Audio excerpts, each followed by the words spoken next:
My brother got my fiancée pregnant, and my dad gave him the family business and a house, so I decided to make them both pay for their betrayal. Hello everyone, before we begin today's video, I need your help. We've noticed that the channel is losing traction, and subscribing is one of the best ways you can help us. It's quick, free, and allows us to continue bringing you great content. Your support means everything. Let us keep this channel growing collectively. Thank you very much. Now, let's begin the video.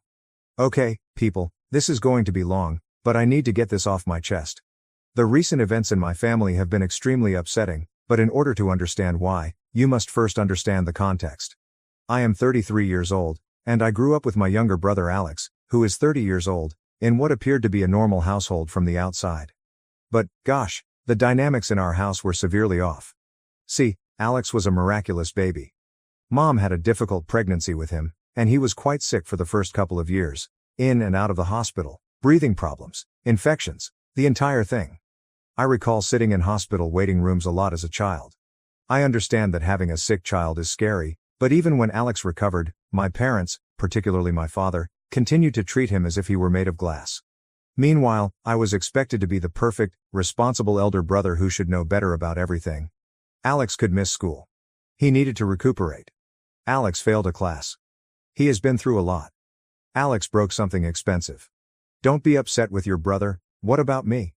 From the age of 7, I was expected to obtain excellent grades, never say anything back, work around the house, and overall act like a small grown-up. The double standard was ridiculous. I recall one incident in high school when I received detention for being late to class and was grounded for a week. That same month, Alex was caught skipping school to hang out with his friends at the mall, and my parents had just spoken with him about it. When I was 15, I started working with my father in his electrical business, not because I was particularly interested in becoming an electrician, but because it was the only way I could obtain his attention or acceptance. And you know what? I actually grew better at it. Very good. I began learning everything I could about electrical work, staying late to watch Dad handle the difficult tasks, reading manuals, and watching YouTube videos to learn more. Meanwhile, Alex remained, well, Alex. He was a smart kid when he wanted to be, but he lacked work ethic. He could enchant everyone with his sad little ill kid routine, which he never outgrew. He attempted college for about 2 semesters, got out because it was too stressful, began an online business selling dropship trash that flopped, and then tried to be a day trader, losing a lot of his father's money. But nevertheless, I was still the one receiving lectures about supporting your brother and putting family first. I won't lie, it made me feel a strange mix of hatred and responsibility. I liked my brother because he was my brother, but I couldn't tolerate being around him the most of the time. We were complete opposites. I was the serious, hard-working person who valued keeping my word and doing things well. He was the fun one who never faced repercussions and believed regulations were for other people. Dad's business was dependable, basic home electrical work, some small commercial work, nothing special, but it paid the bills. I saw potential in it, however. When I wasn't working, I was studying about new technologies, smart home systems, and security installations. Dad was old school, preferring to do things the way he'd always done them, but I insisted on modernizing and taking on larger projects. The strange thing is that even when I brought in new clients or completed large projects flawlessly, Dad would find a way to credit Alex. Your brother's charm really helps with customer relations. He answered phones sometimes. Alex has such good ideas for the business. He suggested we get a website. In 2020, I moved out as soon as I could afford it. I moved into my own place around 20 minutes from my parents' house, close enough to help with the business but far enough away to have some space. I felt I was doing fairly well. You know, I had my own place, made decent money, and was learning new skills. I was even considering getting my master electrician license and even having my own business someday. Sophie, a 29-year-old female, and I met around 6 years ago while working on a large rewiring job at these upscale flats downtown. She was the property manager there. The first time I saw her, she was arguing with some HVAC technicians about their substandard work, getting into the technical specifics of why their installation was not up to code. I recall thinking, damn, she actually knows her stuff. Most property managers I'd dealt with wanted things done cheaply and quickly, but Sophie was different. She had read through all of the electrical codes and knew exactly what she wanted done. For the first few weeks on the job, she kept coming around to inspect our work, not in an irritating way, but because she truly wanted to know what we were doing and why. I began taking lunch breaks when I realized she'd be making her rounds. We'd discuss the project first, then about other topics. She told me about growing up with her father, a general constructor, and how she learned everything about construction by helping him on assignments. I informed her about my desire to update my father's business and potentially grow into more commercial work. She was simple to chat to, right? I could rave about my family turmoil, and she understood. Her brother was also the beloved kid, a hotshot lawyer who could do no wrong. We joked about forming a support group for responsible siblings. After we finished the apartment job, I assumed that was it, but about a week later, she called the office to report an urgent electrical problem in her own apartment. Dad asked me to check it out. It turned out there was nothing wrong. She just wanted to see me again. I have to say, that was a really nice maneuver. We began dating after that. Sophie was different from the other girls I dated. She did not play games or expect me to read her mind. If something bothered her, she would simply express it. If she was happy, you would know. She also showed genuine interest in my job.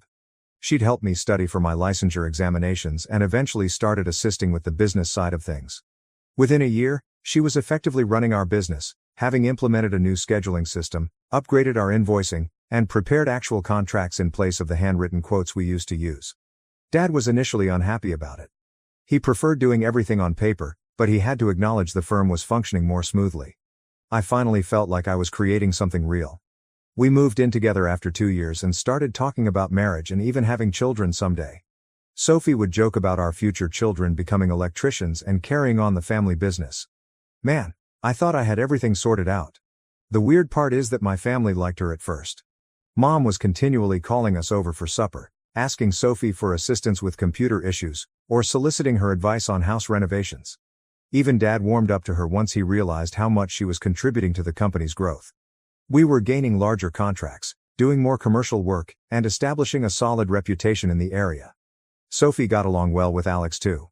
When I became irritated with his latest unsuccessful attempt, she would defend him, telling me that I should try to understand his point of view better, how growing up unwell might have influenced him. Looking back, I should have recognized that as a red flag, but you know how it is when you really trust someone. You do not want to see the signs. We became engaged after 4 years together. Nothing spectacular. I proposed at home after we finished the massive project we had been working on together.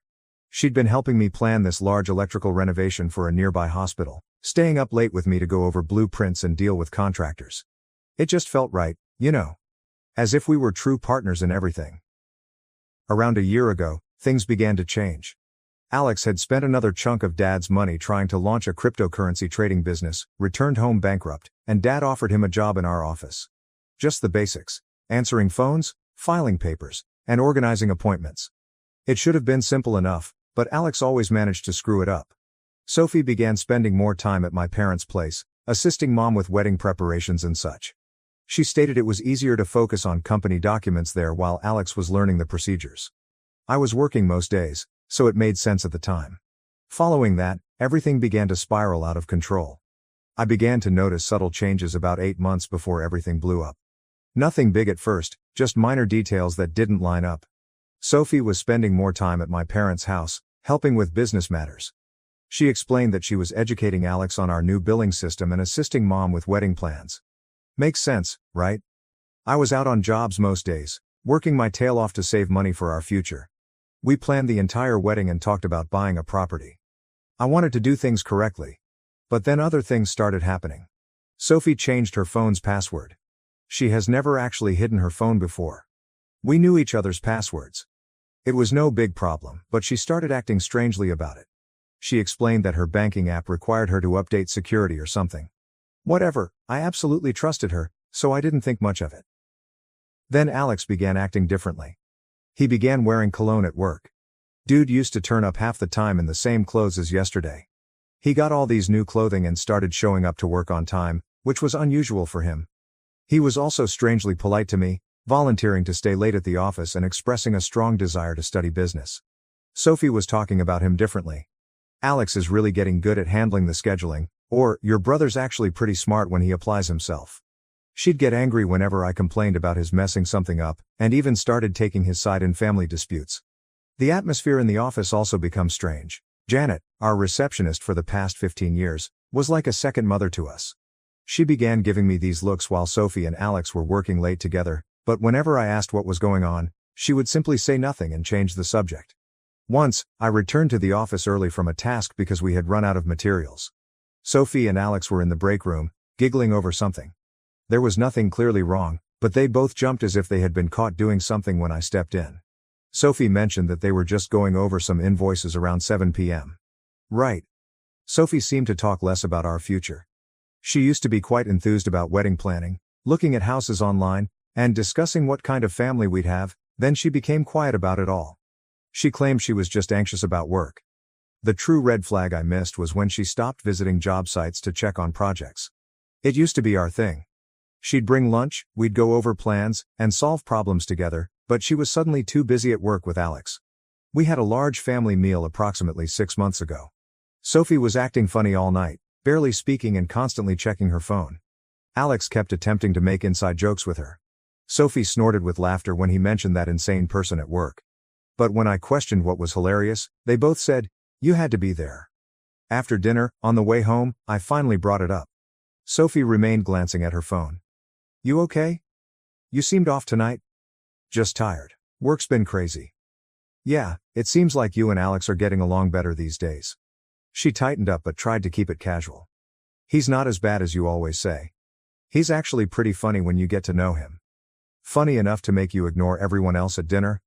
What's that supposed to mean?" "Nothing, just that you've been different lately. Distant. Always on your phone." She became defensive quickly. "Oh, so I'm not allowed to have my own conversations now? Everything has to be about you?" That threw me off guard.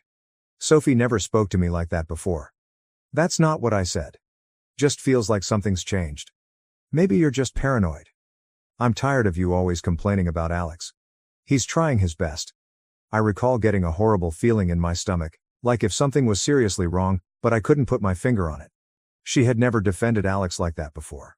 "Since when are you Team Alex?" "Since I actually got to know him instead of just listening to you bashing him all the time." We drove the rest of the way silently. Man, all the symptoms were there: the protective attitude, the phone, the inside jokes, the way she suddenly thought Alex was fantastic. But you never want to believe someone you absolutely trust could do that to you, especially not your own brother. I recall lying there that night, watching her try to sleep and thinking, "Nah, I'm just being paranoid." The next several months were just more of the same. Sophie working late, Alex becoming interested in the business, and me being a complete idiot working 12-hour days to save for our future while my brother was stealing my girl right under my nose. Then came the day when everything burst. It was Tuesday. I recall because I was working on a large commercial project that involved rewiring a warehouse. Sophie called about 2 p.m., crying so hard I couldn't hear her. She claimed she needed to speak with me in person and that it was urgent. My immediate impression was that something had happened to her parents. I told my colleagues that I had a family emergency and drove straight home. I discovered her sitting in her car in our driveway. She refused to come inside, instead sitting there gripping the steering wheel as if it was the only thing holding her together. I sat in the passenger seat, waiting for her to say anything. "I'm pregnant," she explained. For a few seconds, all I felt was happiness. We discussed starting a family after the wedding, and suddenly it was happening. I started talking about how we'd work things out, and how we could move the wedding up if necessary. She kept crying. "There's more," she said, choking. "It might not be yours." Everything within me became still. My brain initially refused to accept it, as if I needed to repeat it to ensure that I had heard her correctly. "Might not be mine?" My voice sounded strange, as if it weren't even mine. "Who else would it be?" I paused. It all connected at once: the late nights, the sudden secrecy with her phone, and the strange discomfort whenever I mentioned it. "No." I gazed at her, waiting for her to deny it and tell me I was wrong. She did not. "It's not him," she sighed. My hands tightened into fists. "Sophie," my voice was strong and demanding. "Tell me it's not Alex." She made a broken sound in her throat. "It wasn't supposed to happen." I gave a harsh laugh, but there was no comedy in it. "Oh right, you just tripped and fell into my brother's bed." "It wasn't like that," she replied hastily. "It was one time." I shut her off. "One time?" My head was pounding. "Tell me the truth, nothing but quiet." "How long?" Her breathing sounded unsteady. 3 months. Maybe 4. I had to press my hands on my knees to keep myself steady. "Does he know?" My voice was tight and controlled. She nodded. "I told him yesterday." "That's when I realized I had to tell you too." I stared at her, as if she wanted me to be relieved she had finally decided to come honest. I got out of the car because I needed air. She followed me, attempting to explain how it wasn't planned, how horrible they both felt, and how they had ended it weeks before. All I could think about was them laughing in the break room during those late-night work sessions. "Were you ever going to tell me if you weren't pregnant?" She did not respond to that. It explained all I needed to know. I hopped into my truck and drove directly to my folks' place. I found Alex in the office, doing rounds as usual. When he saw my face, he knew I knew. "Listen, bro, I can explain." I don't remember what happened next. It's all a blur, but I recall him on the ground with blood gushing from his nose. Dad and 2 of our employees are pushing me away from him. Alex began ranting about how I was crazy, how Sophie had come onto him first, and how they were in love. In love. My own brother, the guy who'd seen me plan my future with this lady and sat there at Sunday dinners knowing exactly what he was doing. Dad got between us, tried to calm everyone down, and told us we had to address this like adults. That's when Alex released the next bombshell. "She's having my baby. You can't just ignore that." Dad's face turned white. I guess he wasn't aware of that portion yet. Mom began crying. Janet grabbed her purse and walked away. I found out later that she quit that day, saying she couldn't work for people like them. I glanced at my father and said, "He's your problem now. I'm done." Dad attempted to stop me, saying, "Son, wait. We can figure this out. Family is family." I told him Alex ceased being my family the moment he touched my fiancée. I walked out and haven't returned since. Sophie was still at our house when I arrived home. She was sitting on the couch, crying, after packing her bags. "I never meant to hurt you," she explained. "It just got complicated." I informed her she had 24 hours to grab her belongings and leave. I didn't care where she went. Block my number, lose my address. "What about the baby?" she inquired. "Better hope it's Alex's, because if it's mine, we're doing a DNA test and going through lawyers." She tried to speak more, but I walked away. I drove to my friend Mike's apartment and stayed for a few days while she moved out. So, after everything happened, I remained at my friend Mike's house for approximately a week. I turned off my phone. I simply needed to comprehend everything. Mike is a real one. Didn't try to offer counsel or anything, simply let me crash. When I eventually put my phone back on, I had about 50 missed calls, the majority of which were from my parents, some from Sophie, and a couple from Alex. This dude has some nerve. But I only listened to Mom's messages. She was crying in the majority of them, pleading with me to come talk to Dad, who claimed to have a solution. I should have known Dad's answer would be manipulative nonsense, but I went anyway, primarily because Mom sounded so distraught. Walking into that house was strange. I found everyone in the living room. Mom looked like she hadn't slept for days. Dad sat in his normal recliner, looking serious, as if he were preparing to give one of his lectures. Alex was also there, with a lovely bruised nose. I'm not going to lie, that felt amazing to see. Dad cleared his throat and smacked me with a diamond. "Son, I've been thinking about how to resolve this situation in a way that benefits everyone. Since you're clearly not willing to work things out with Sophie, and given her condition, I think it makes sense for her and Alex to get married." I actually laughed. I literally laughed in his face. But he wasn't finished. "Furthermore, since they'll be starting a family, I think it's appropriate for Alex to take over the business. With Sophie's experience running the office and Alex learning the trade, they could—" "Alex learning the trade?" I interrupted him. "He can't even wire a CAD outlet without supervision." Dad had the same look he typically does when someone disturbs him. "Language, and your brother has shown real interest in learning. In fact, I want you to train him."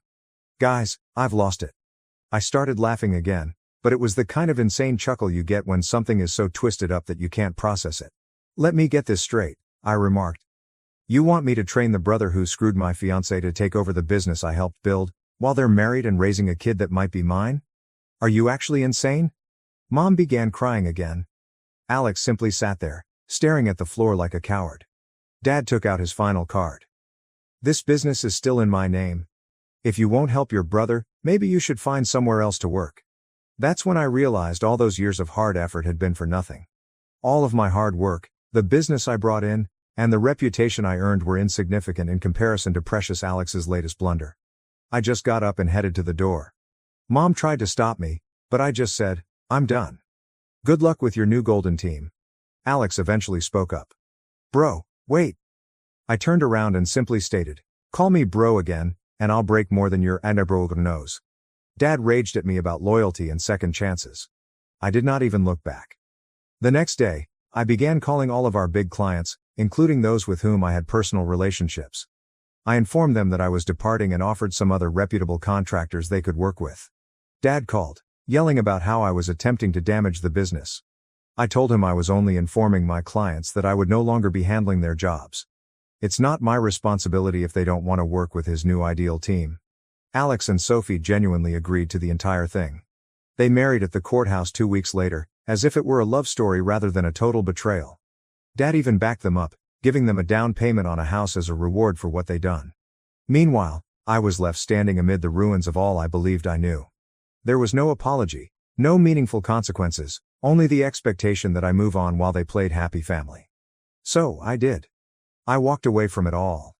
I took a position with one of our old competitors, where my work was respected rather being treated as an afterthought. Better income, genuine recognition, and best of all, no family drama. I pushed everything into starting over and developing my own reputation. I even acquired my master electrician's license, something Dad always claimed I wasn't ready for. Turns out, I was more than prepared. I just had to get out of his shadow to prove it. I didn't hear much about the family business for approximately 4 months. Mom would occasionally text me, but I requested her not to inform me about Alex or Sophie. I didn't need the stress in my life. Then, last week, I received a call from Mom at approximately 11 p.m. She started crying again, claiming Dad needed to talk to me right away. I almost hung up, but she seemed quite disturbed. "Please," she asked. "I know you have every right to say no, but we're about to lose everything." I was truly curious and remained on the line. Dad came on, and his voice was different, not the typical I know everything tone. He sounded broken. It turns out that allowing Alex to run the business was exactly the nightmare I predicted. This genius screwed up 3 large commercial jobs so horribly that one customer has threatened to sue us for code violations. I'm talking about fundamental things like incorrect gauge wiring, missing ground wires, and junction boxes put without covers, mistakes that may practically burn a building down. And things get better. Instead of recruiting qualified electricians, he appointed his drinking buddy from college as chief electrician. The guy's whole electrical experience involved changing light bulbs in his flat. No license, no credentials, and probably couldn't tell the difference between a voltage meter and a screwdriver. They run a real professional operation there. Then there's the monetary side. Alex reportedly neglected to pay their liability insurance. Consider this. You're in the electrical company. They'd lose everything with one accident or fire. But, hey, why spend money on frivolous things like insurance when you can pocket the cash instead? Because that's exactly what he was doing. Accepting cash payments from consumers while conveniently failing to record them in the books. And the financial genius had been taking out loans against the firm without informing Dad. Multiple loans. We're talking significant money here. And the best part? Nobody can figure out where all that money went. Nothing in his bank account, nothing in his investments, it all vanished like magic. I'm betting his new automobile and the luxury clothes he's been wearing could be a hint. It's almost impressive how thoroughly he ruined everything in just a few months. Dad spent 30 years building this firm, and Alex virtually destroyed it in less than half a year. That's what happens when you give over a profitable business to someone whose greatest accomplishment was becoming the beer pong team captain in college. Dad finally found out when their insurance was canceled, and he began looking into the books. Alex had been concealing all of the difficulties by tampering with the papers, as Sophie had taught him during all of those late hours at work. Most of their seasoned members quit. I can't blame them. Alex treated them poorly, and checks began to bounce. Janet, our previous receptionist, evidently tried to notify Dad about strange activity in the accounts months ago, but he refused to listen. Dad's voice was shaking as he told me all of this, and then he slapped me with, "Son, I need you to come back, help me fix this. We can make you majority owner, give you full control." I told him that I needed to think about it. He started to become desperate. "Please, we're going to lose everything, the business, the house, everything I built. Your mother, she's not handling this well." Then he played his last card. Alex and Sophie split up. She left last week, just disappeared. Left a note saying not to contact her. The baby. We don't even know where she is. Alex wasn't daddy material after all. My response was, "Not my circus, not my monkeys anymore." Dad began with his typical guilt trip about family and devotion. I cut him off. "Remember when I begged you not to give the business to Alex? When I told you he'd run it into the ground? What was it you said? Oh yeah, family is family. Well, this is your family's mess now. Mom called back, weeping about how they might be homeless soon. That hit hard. Mom did not deserve any of this. She's the only one who's ever attempted to keep the family together, the only one who hasn't taken sides, even when she probably should have. I told her she may come and stay with me at any moment. It's just her. Not Dad. Not Alex. I can't leave your father, she explained. I exhaled. Then that's your choice, Mom, but my door is only open for you. It sucked knowing she would never go through it. A few days later, Sophie texted me. I know I'm the last person you want to hear from, but I need help. The baby's yours. I got the test results. Alex took all my money and disappeared. Please, I don't have anywhere else to go. I read it, stared at it, and set my phone down. Did not respond. Not going to. But damn if it didn't sit there like a stone in my gut, like a punch I knew was coming but couldn't handle. It should have meant something. It should have been life-changing. But all I felt was tiredness, like if I had finally climbed out of this mess just to have it reach back and try to drag me under again. And for the first time, I didn't know what to do. Dad showed up at my place last night while I was still trying to figure out what was going on. There was no notice, simply standing there when I arrived home from work. Looking grungy, wearing an old jacket I recall from my childhood. Hadn't shaven in what seemed like weeks. First thing I noticed was that he was driving Mom's old Civic rather than his truck. Later, they discovered that they needed to sell his truck to pay off some of the business's debts. Can we talk? He requested, not demanding as usual. He truly sounded exhausted. I invited him in because I really wanted him to see how I was doing without his assistance. My new house is quite nice. I received it following my last promotion. Nothing spectacular, but it's mine. I earned it myself. He stood in my living room, looking bewildered, as if he didn't know how to communicate with me other than by delivering commands. Finally, he sat down and began pouring everything. The business is essentially dead. They're being sued by 2 business clients over Alex's rubbish work. After that, the majority of their home customers abandoned them, complaining about jobs that were left unfinished. The bank is coming for the house next month. I should have listened to you, he explained. This is the first time I've ever heard him confess to being incorrect about anything. I told him that was good to hear, but it was late. Then he took out this folder. Inside, there was papers to transfer 100% ownership of the company to me with no strings attached. You can save it, he replied. You always knew what you were doing. I was just too proud to see it. Do you know what is crazy? 6 months ago, this would have been everything I wanted. All that validation, finally having power, and Dad admitting I was correct. But while glancing at those papers, I wondered, what happened to Alex? Dad's face simply crumpled. Alex cleared out their savings account last week and disappeared. Left this note about needing to find himself or some BS. Classic Alex, causes a mess and then flees from the consequences. He's still your brother, Dad explained calmly. Number, you replied. He stopped being my brother the day he decided family loyalty meant nothing to him. Sound familiar? That struck him hard. Good. He began telling me how he could help me restore the firm, how we could collaborate and be a genuine family again. I had to laugh. Dad, you're not hearing me. I don't want the business, I don't want your help. I'm done. But this is your legacy too.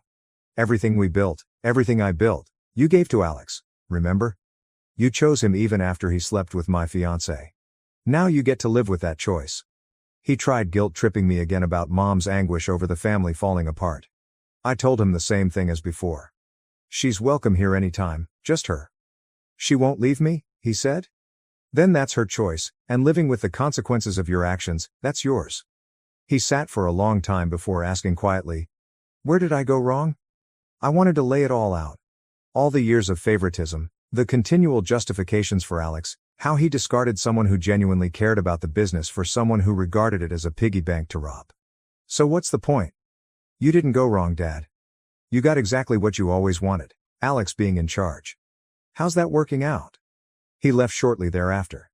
He looked around 20 years older walking out than when he walked in. I received a text from Mom this morning. They'll be moving in with her sister in Ohio next month. Dad is going to try to find job there. She asked me once more if I would contemplate assisting them in their stay here. I informed her that my offer stood. She is welcome to stay with me at any moment, but I am tired of burning myself on fire to keep others warm. Sophie still sends texts concerning the baby. I advised her to call my lawyer. I haven't heard from Alex, do not expect to. You know what's weird? I imagined that witnessing them lose everything would be satisfying, as if karma was punishing them for what they had done to me. But honestly, I don't feel anything. Nor pleased, nor sad, just finished. I began dating someone new last month, taking it slowly.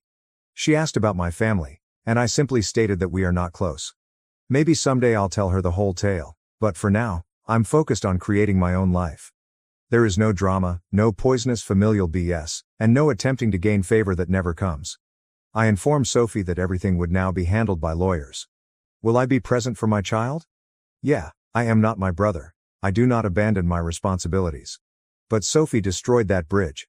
We'll work out custody and support through the courts. She made her choices, and now she must live with the consequences, just like everyone else in this mess. For the time being, I'm simply trying to keep my head straight, focusing on work, my new relationship, and creating something unique to me. Some nights, I lie awake thinking about how messed up it is that my children will be born into all of this drama, but you can't undo other people's mistakes. You can only strive to follow your conscience. Sometimes the best vengeance is simply living well.